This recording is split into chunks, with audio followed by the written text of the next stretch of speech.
Huh? Mm. Mm.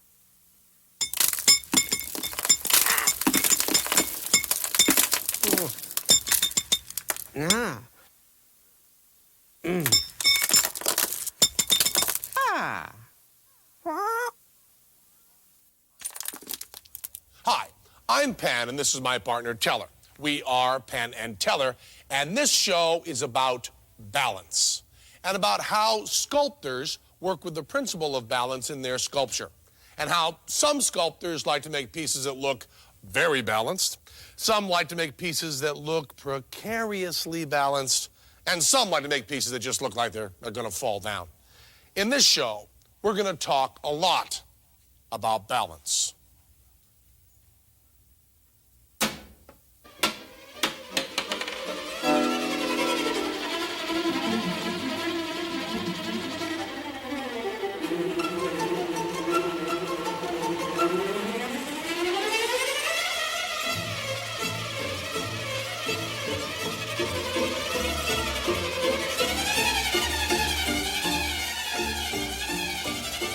Okay, here we have me balancing in the vertical position. You see, you can't even see it, but I'm actually using my hands and my legs all the time to balance, but I'll accentuate that. Look, I'm balancing with my leg and my two arms.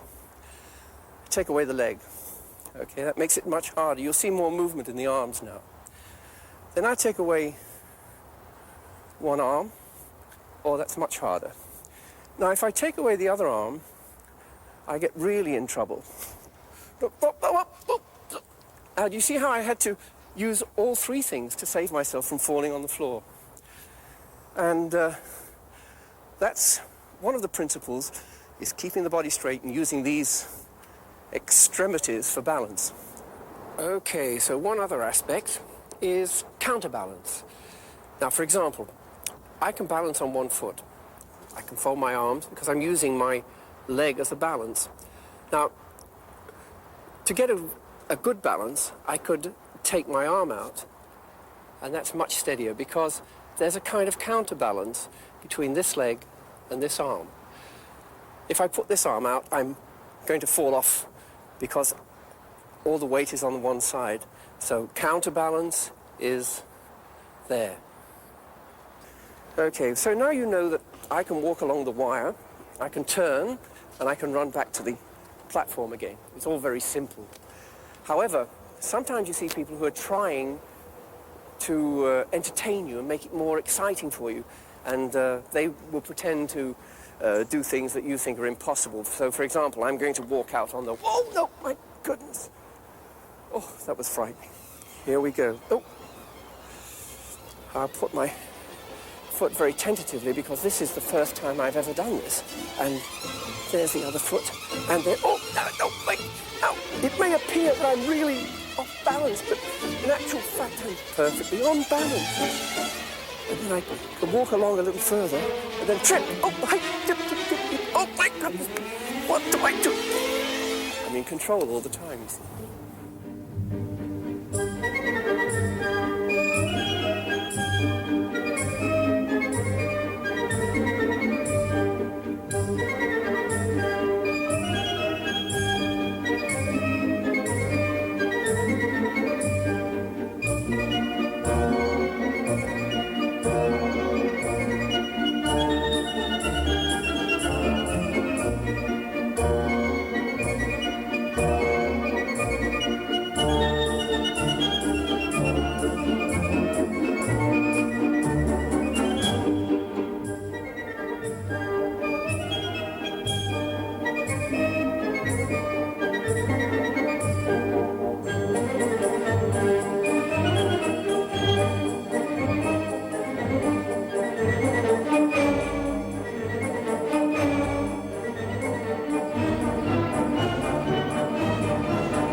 In the sculpture garden of the Museum of Modern Art in New York City.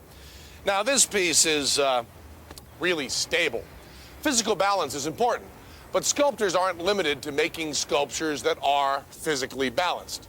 They like to play visually with that curve between balance and imbalance. It really comes down to, how do you want your piece to look? Balanced?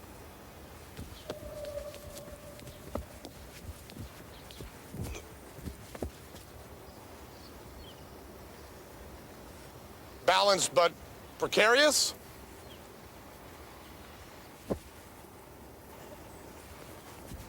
I don't know. How long can you stand on one foot in cowboy boots, huh?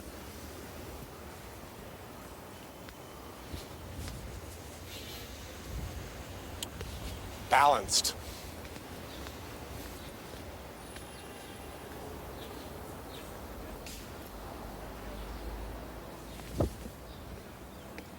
Precarious.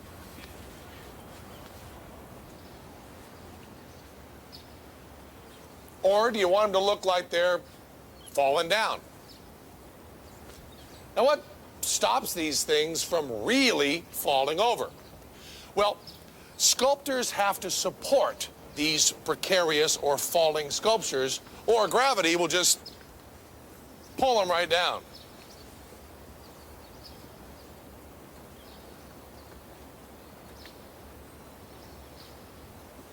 We're going to meet sculptor Nancy Graves. She makes her sculptures out of some very unexpected things. And she loves to play with the ideas of balance and imbalance. How are we anchoring this finally? What was the joint here? Do you remember? Nancy's in the middle of making a sculpture that has a clock in it. Even though it may not look like it, every single part of the sculpture is made of metal. The sculpture stands on 4 legs, and when it's finished, it'll tick and tell the right time. Well, you have to determine the height of whatever that mechanism is. Right. This is a 2-dimensional drawing of something that's in 3 dimensions. And in it, I show each of the different parts, and in particular, the bases. The head of Nefertiti, she's standing upside down. And there's a cornice which extends down to the floor, which zigzag through the piece and serve to hold individual parts in place. Then there's the head of Ramses II. Now, I decided at a point when I was putting the piece together that I wanted it to be fuller, and so in order to do that, I wanted to add a 4th leg. So this piece has 4 legs, which greatly helped the piece from falling over, because, of course, the strength of the 3 bases and now the 4th base are what determine what could be built on top of it. Well, let's cut this. We'll shift that out. We'll pull this off, and you can start telling us how to move that. An additional element that I wanted to use was a rope, which would run through the piece in contrast to the zigzag, and this would act as a kind of support. We'll play with it and see what happens, and maybe we'll not need to damage any further. It's not unusual to have to make changes along the way. As the piece is coming together, sometimes the things I plan don't quite work, and I have to make structural changes. Is that better? Structurally, it's a lot better. This. You cut it here, and then this will come over, this part will be hitting here, and then that will join there. That's Okay. again. All right. I think that's good. Okay. You don't have to hold any more, Nick. You're off duty. I'm going to attack it a little bit up Okay. here.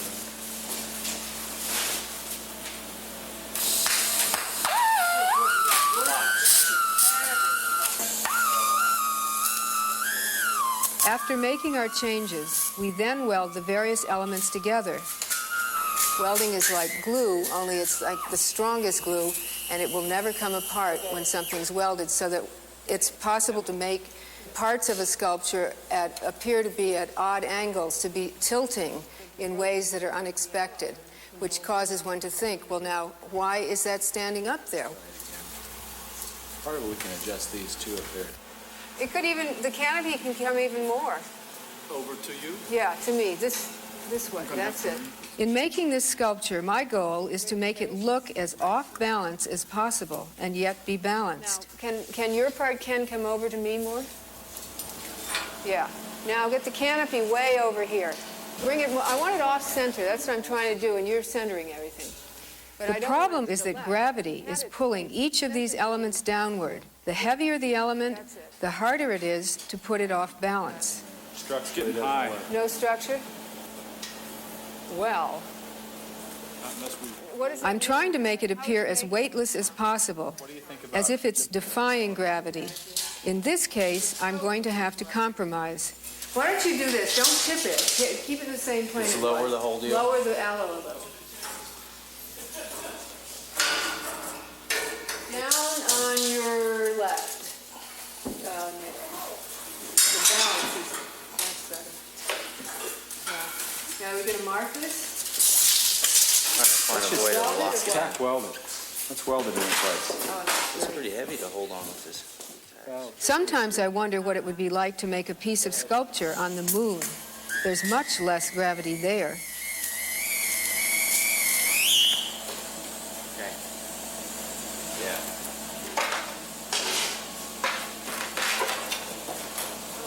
Let's just see what it looks like. Okay. Yeah, that'll hold. Right? Okay? Good. So that's solved. We all like balance because our bodies are balanced, pretty much the same, left and right. Let's have a vertical axis line, please. Thank you. Teller is balanced. He has about the same amount of weight on each side. He's also symmetrical. Both sides are pretty much identical. A lot of buildings and pieces of sculpture are designed to be symmetrical.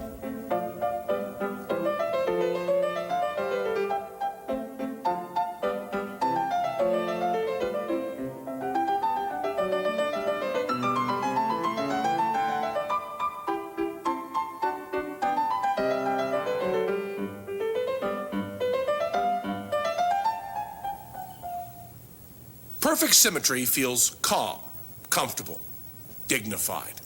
But if that's all we ever saw or felt, we'd be bored. But things can be balanced in other ways. I am balanced, but not balanced symmetrically. Can I have the axis line, please? Thank you. There seems to be the same amount of weight on either side, but both sides are not identical. So, that's symmetrical and asymmetrical balance. I'm Penn, and I have a squirrel on my head.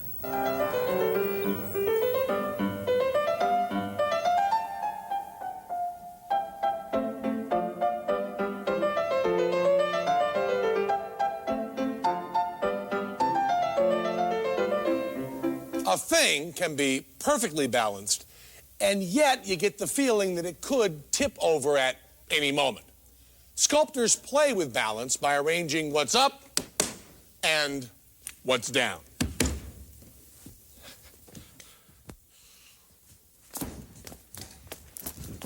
If what's down, the base, is bigger than what's up, it looks very stable. But the smaller the base, the tippier a sculpture looks.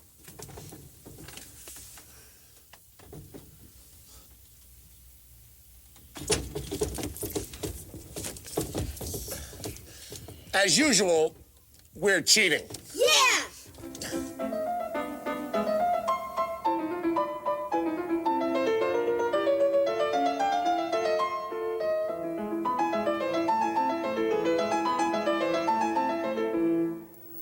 Hi, I'm Marilyn Ono, and I use the computer to create images. Sculpture exists in 3 dimensions. You can walk around it and have different views of the sculpture. My screen is flat, but I can still show you some principles of sculpture and balance. These lines represent the horizontal axis and the vertical axis. They help us understand gravity and balance. If I put more weight below the horizontal axis, the sculpture is very stable and calm. If I put more weight above the horizontal axis, the sculpture looks very tippy. This is the vertical axis. If there's the same amount of weight on both sides of this line, the sculpture seems very balanced. Let's see what happens when I take a sculpture which is balanced along the vertical axis and move the pieces off balance.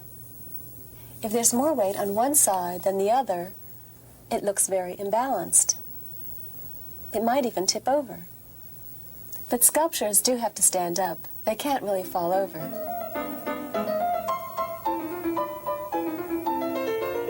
Sometimes you can see the support, and sometimes it's hidden. But I can tell you right now, like that kind. This sculpture looks as if it shouldn't stand up, and if it were made of the actual materials that the molds were made from, these things would not support each other. But because they're made in metal, one can create something that will stand up and that asks questions as to why is this hand being put in this position and what is its function. It's not just there because I like hands, it's there because it has a job to do, and its job is to hold up this piece of molding and to hold the clock in place, ultimately. It's not long enough, so bring it up. The angles, you've got to have the angle like that. All right, so we'll get our man Brad to debunk that. Hold that up, though, I want to go Okay. down. So everything has a function. Each piece may be placed at an angle that looks precarious and may look like it's made of something that won't bear any weight. But of course, it's been cast in bronze and welded into position. After we get this done, should we start with the top?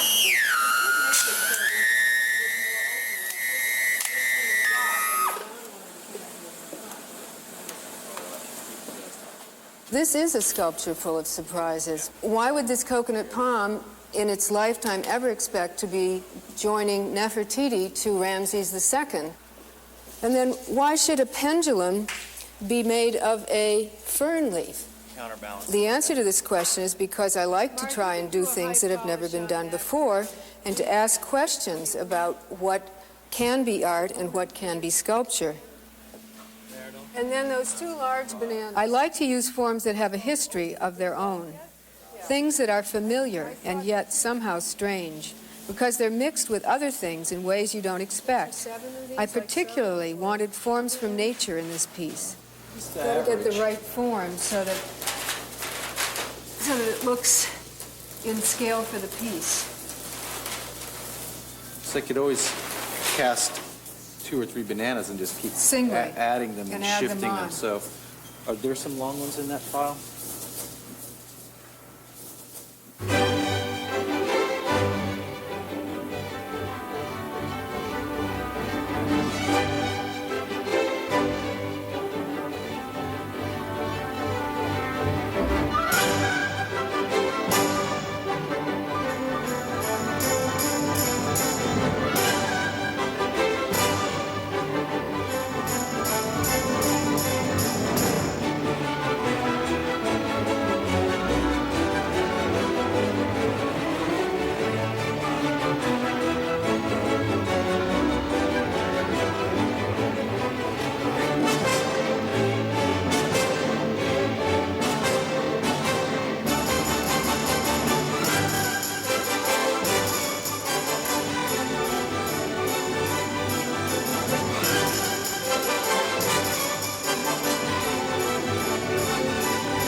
There you go, bronze banana.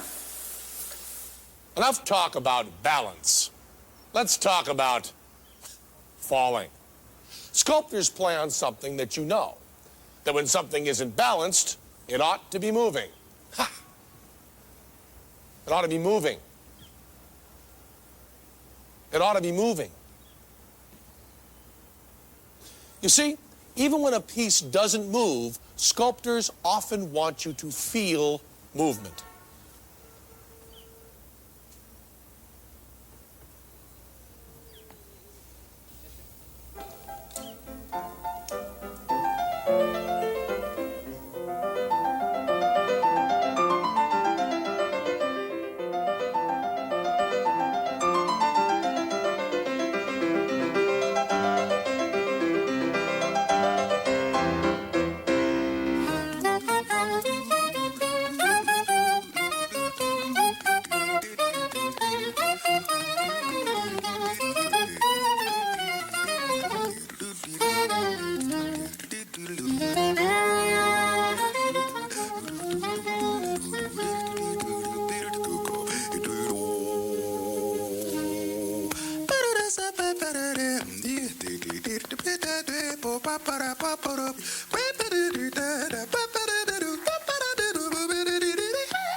now, there's a couple of, I can't see where they join. Can you? Where they hit? Point at it. You hold it there, and then I'll take over. Is that All where right. you'd like to have it there? Why do the bananas not fall off? They appear to be angling out into space. It's because they're bronze welded to bronze, and the weld of the bronze makes them very, very strong, so that they appear to defy gravity. Now, these are up very high, so I guess we ought to bang them down. And can you bang them down a little? That's good. Let me see the profile. I think they look okay. When we do my interest is to create balance through imbalance. Balance has to do with weight. Balance has to do with mass. Balance has to do with placement. Like here and just bump it up. And then finally, what affects the seeing of the whole is color. And color achieves another kind of harmony or visual balance.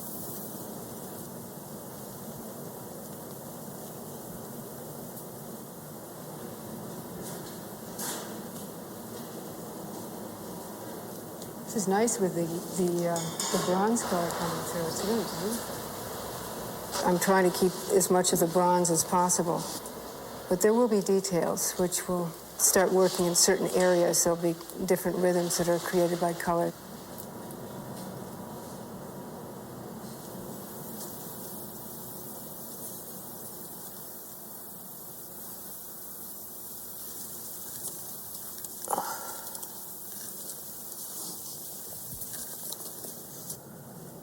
So we'll do the banana next. Now we got this gold. Can you get the gold? In the next one, I think it would be this purple.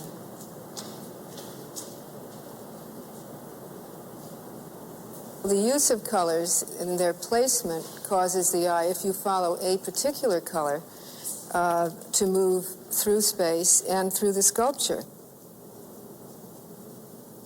If you follow, for example, the reds, now let's take this red here, and your eye moves with it, you see that if you follow, you go right through the spiral, which is a support. It's like a vertebral column or an armature for the sculpture. And then you come up to a red here, which you may not see so clearly from this view, but if you walk around the piece, you'll see this red. And your eye pretty much has gone through the whole sculpture just by taking the journey of red. So there's a visual balance which is created by color as well as by form.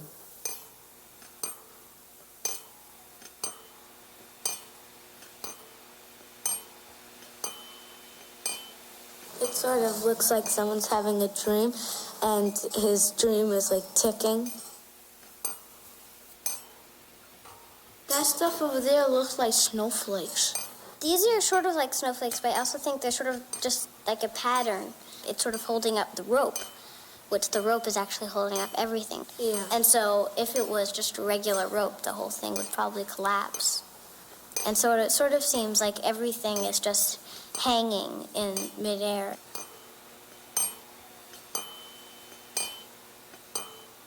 It actually looks like ancient Greece when it was falling apart, when all the buildings were falling down. This could be like a clock. It would be like the only thing left that was moving.